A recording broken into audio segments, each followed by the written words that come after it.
Hello, welcome. We will start this intermediate algebra course in chapter 2 of our textbook, Equations, Inequalities and Problem Solving.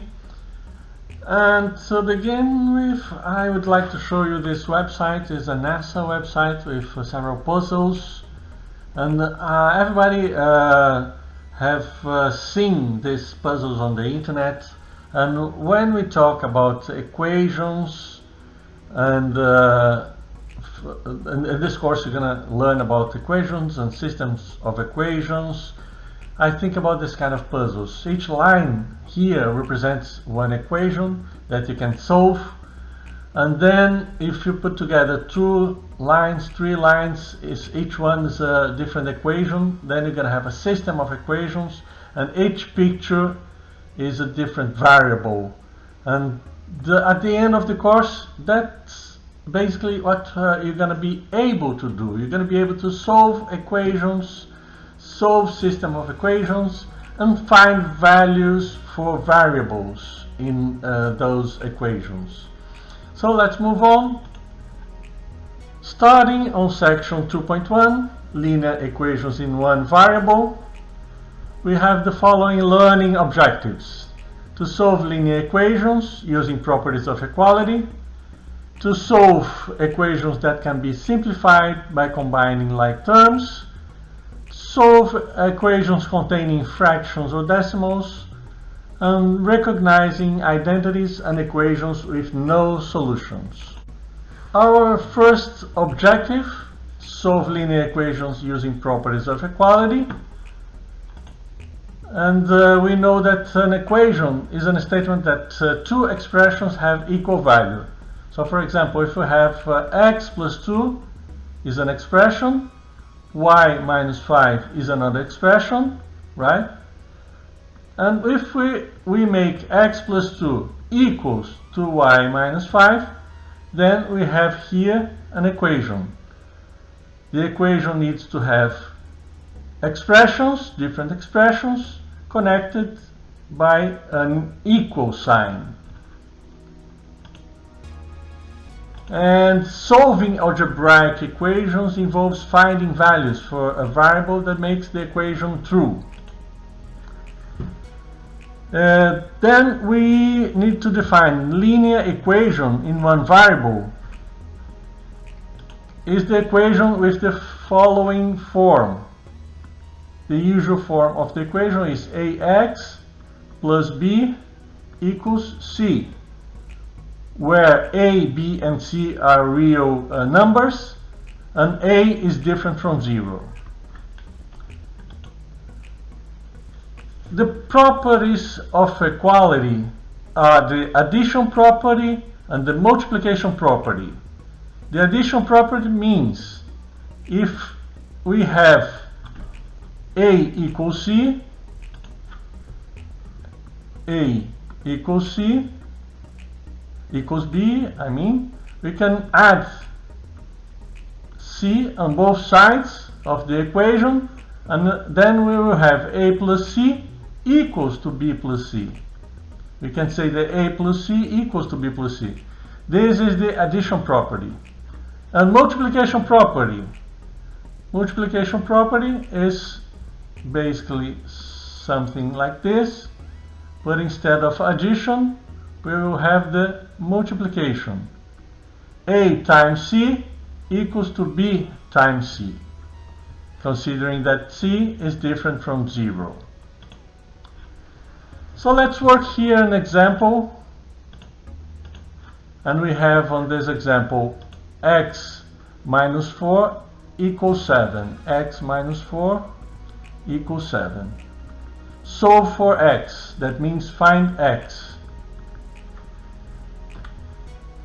The first thing that we can do here to solve this equation is using addition property. We can add on both sides the number 4. We can add 4 on both sides. Why are we adding 4 on both sides? Here we can, if we add 4, we can get rid of this negative 4 here, x minus 4. So we will have only x on this left hand side of the equation, right? And on the right hand side, you're going to have 7 plus 4, 11. And in that way, we find the solution, we find the value of x equals 11, using addition property. One important step here is to check if your solution is right. So get this number here, 11, plug in the original equation, calculate 11 minus 4, and check if it is equal to 7. And then we know we have a proper solution. Now let's see another example. Now we have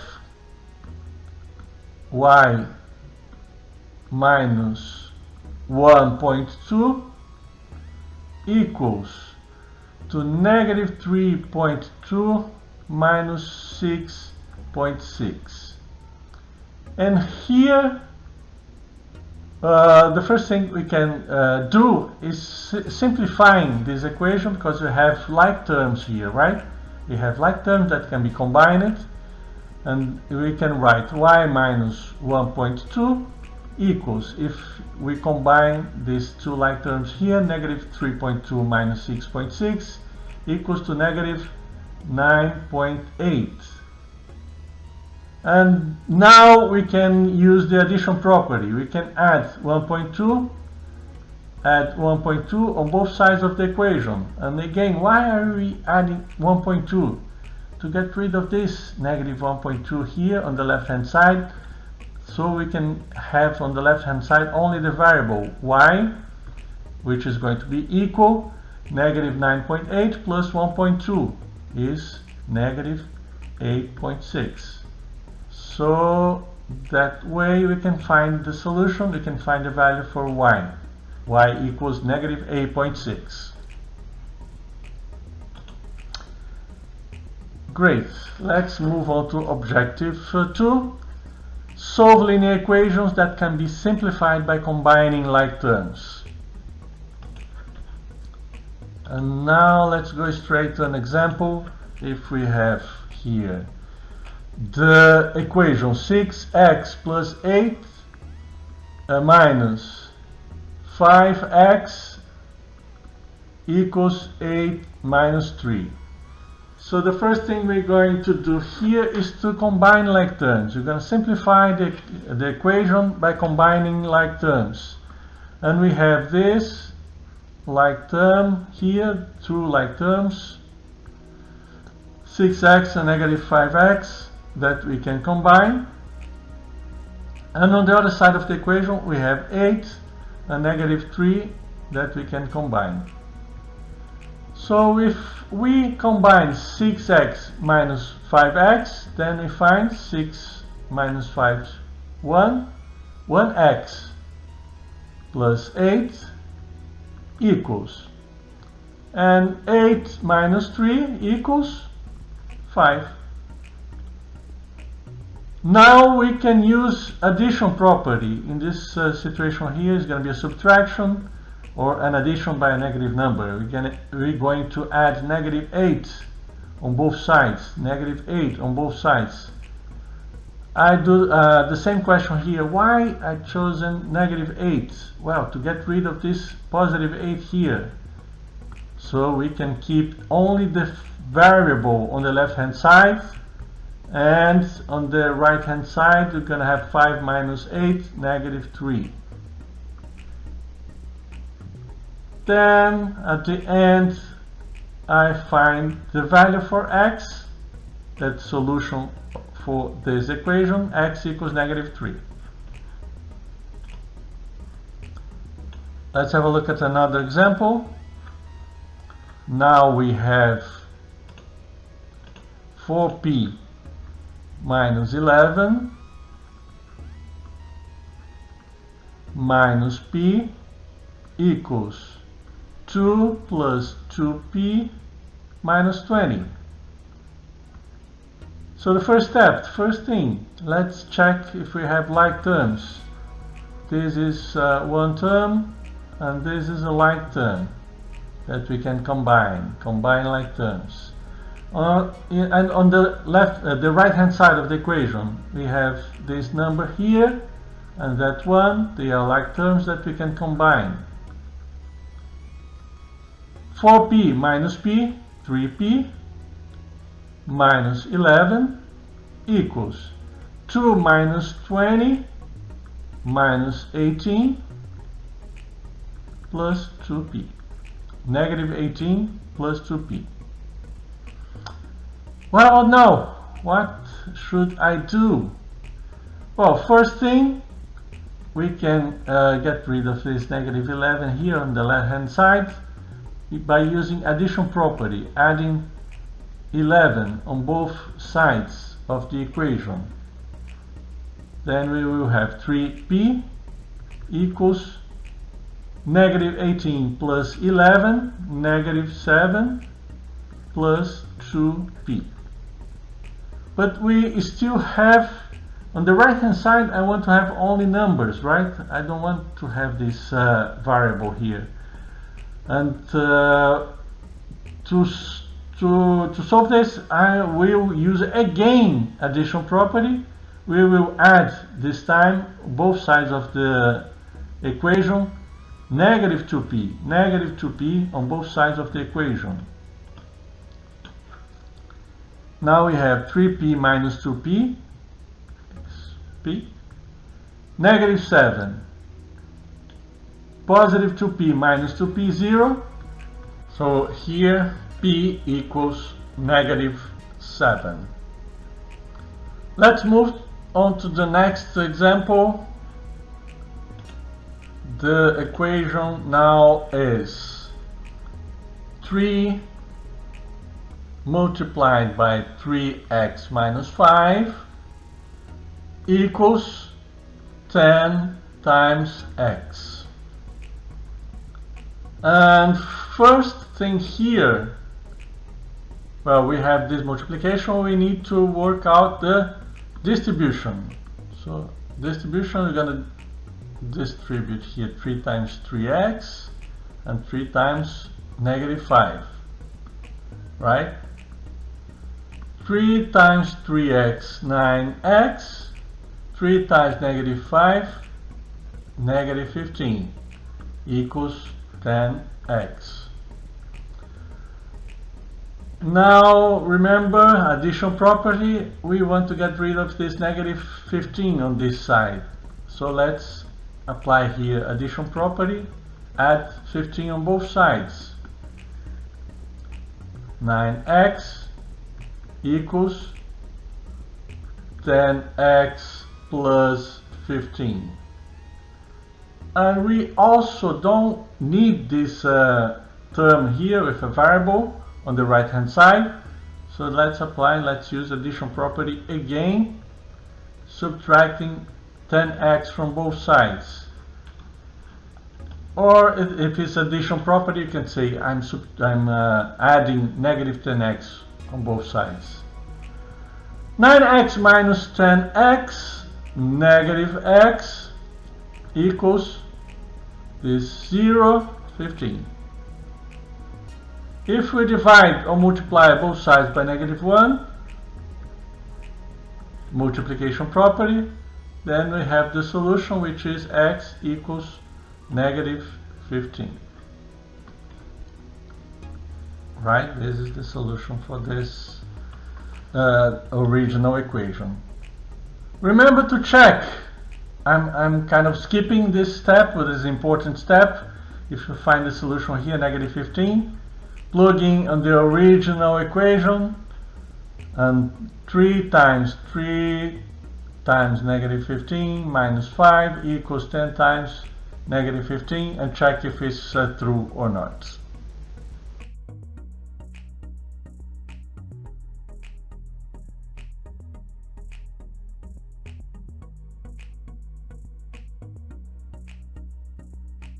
Let's move on to the next objective, which is solve linear equations containing fractions or decimals. The step-by-step to solve a linear equation in one variable that contains fractions or decimals, then the first step is to clear the equation of fractions or decimals by multiplying both sides of the equation by the least common denominator. And for that you need to know how to find the least common denominator. Second step, you use the distributive property to remove grouping symbols. And the third step, combine like terms. Fourth step, use the addition property of equality. Fifth step, use the multiplication property of equality. And the sixth and the last step, you check the proposed solution in the original equation. Let's apply the step-by-step on this example here, and we have the following equation: 3 times y plus 3 over 5 equals 2y plus 6. And the first step, clear the equation of fractions by multiplying both sides by the least common denominator. And what's the least common denominator here? On this side the denominator is 5, on that side, the other side, the denominator is 1. So the least common denominator, let me write up here, least common denominator is going to be equal to 5 times 1. That means 5. So multiply both sides by 5. Multiply this side here by 5. And the other side here also by 5. This is the multiplication property. If you multiply both sides by the same number, they stay equal. So 5 times 3 multiplied by y plus 3 divided by 5, we can simplify, right? 5 and 5 is simplified. So 3y plus 3 equals, and here we have to work out the distribution. 5 times 2y plus 5 times 6. 5 times 2y is 10y plus 5 times 6, 30. Next step here, let's remember, use distributive property to remove grouping symbols. Now we have here a grouping symbol, is the parenthesis, and we will remove by using distributive property. 3y plus 3 times 3, 9 equals 10y plus 30. The next step, right here, the next step, combine like terms. You don't have any like terms, as I can see. To combine, use addition property and rewrite the equation. Addition property. What kind of addition property can we use here? Well, let's make all the variables on the, let's say on the left hand side, and all the numbers on the right hand side. So we will subtract 9 on both sides, and at the same time, you can do this at the same time, we can subtract 10y from both sides, right? So 3y minus 10y minus negative 7y, positive 9 minus 9, 0, 10y minus 10y, 0, positive 30 minus 9, positive 21. Okay, and divide the multiplication property, divide both sides by negative 7. That means y equals 21 divided by negative 7, negative 3.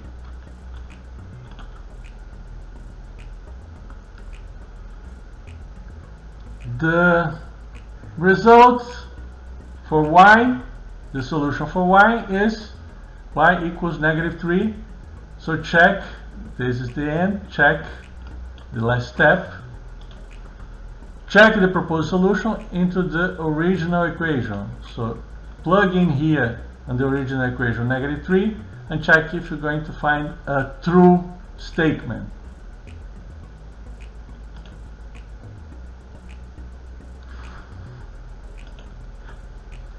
Great.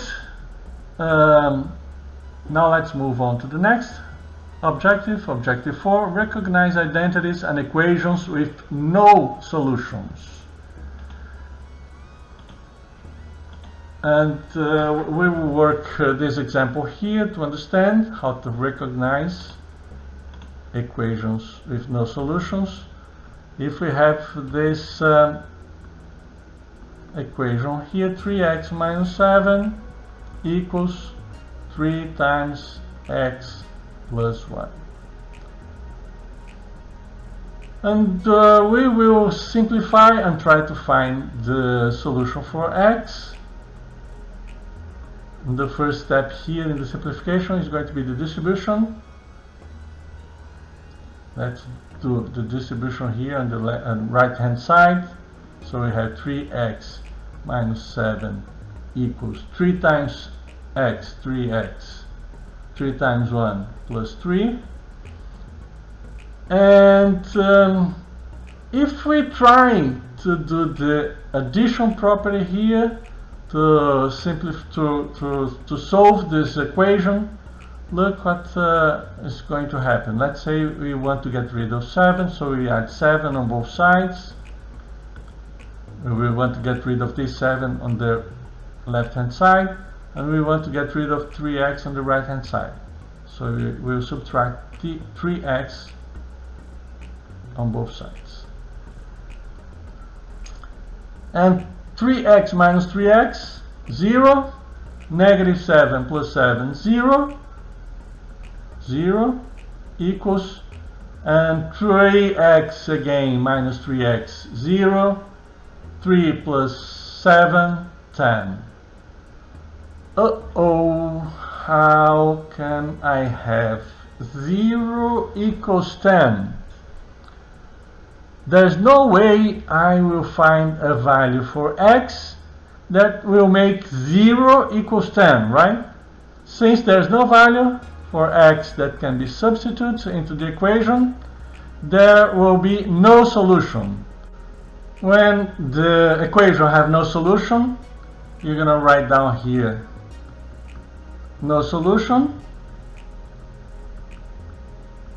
or you're going to represent us using this symbol here, or just use this empty set of numbers, meaning there's no numbers that no set of numbers that will make this equation true statement.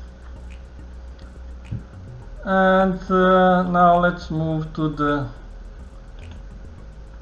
last example. Here we have here this equation now is 5x minus 5 equals 2x plus 1 plus 3x minus 7.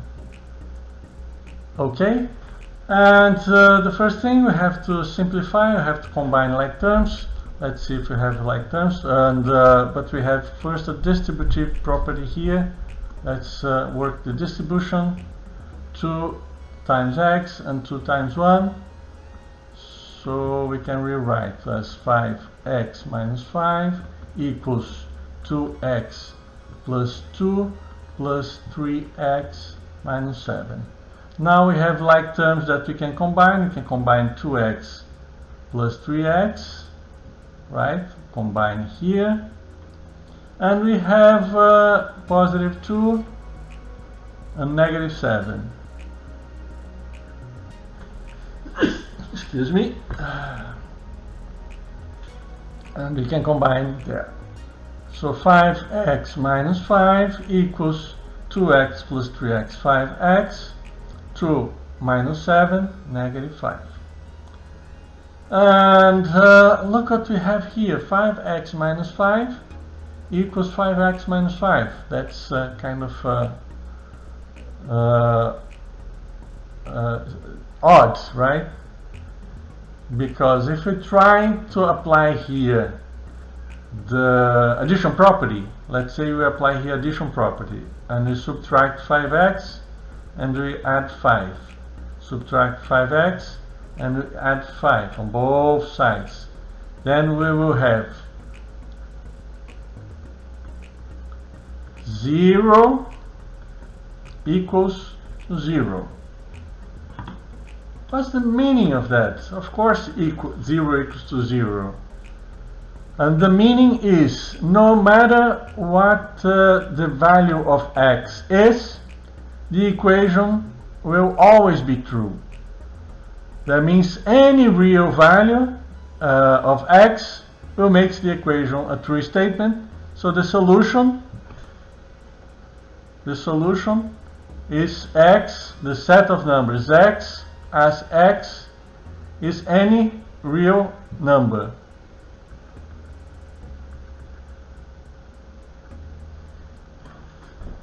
This kind of equation have a special name. It's called an identity.